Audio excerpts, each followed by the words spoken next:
Bemorimiz Nurmatova Gulzira o'tgan yil bizga onasi bilan klinikamizga murojaat qilib kelgandi. Bemorda adenotomiya, tanzilektomiya va ikkala nog'ora bo'shlig'iga shunt qo'ygandik. Qolganini bemorning o'zidan eshitamiz. Men yoz oylarida ayam bilan Akmal akam yoniga keldik. Umuman nafas ololmasdim. Boshlarim ko'p og'rirdi. Hattoki 2 haftalab maktabga bormagan kunlarim ham bo'lgan. Keyin Akmal aka bizga operatsiya taklif qildilar. Operatsiyadan chiqqanimdan so'ng yaxshi nafas olardim. Gapirishlarim ham yaxshi. Eshitishim ham pasaygandi. Uni ham yaxshi qildilar.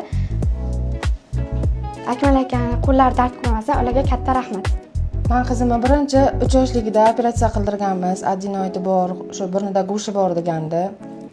O'sha o'ldirgandik bolalar shifoxonasida. O'sha eskicha uslubda. Keyin yana bu o'sha holiga qaytdi, xirillab uxlashi, umuman nafas ola olmadi. Borib eshitishi ham pasaydi qizimda. Keyin biz bularni Instagramdan ko'rib, qabullariga keldik. Ular qulog'ida, keyin anginasi ham kattalashganini aytdilar, burnida go'shi borligini aytdilar. Operatsiyani taklif qildilar. Men Xudoga shukr qizim yaxshi hozir holati, eshitishlari ham, nafas olishlari ham, mana bu peshona sohasi ham bo'rtib chiqishlari ham qaytdi, tishlari ham qaytdi.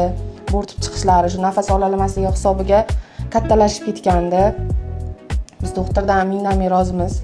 Umrlari uzoq bo'lsin. Rahmat.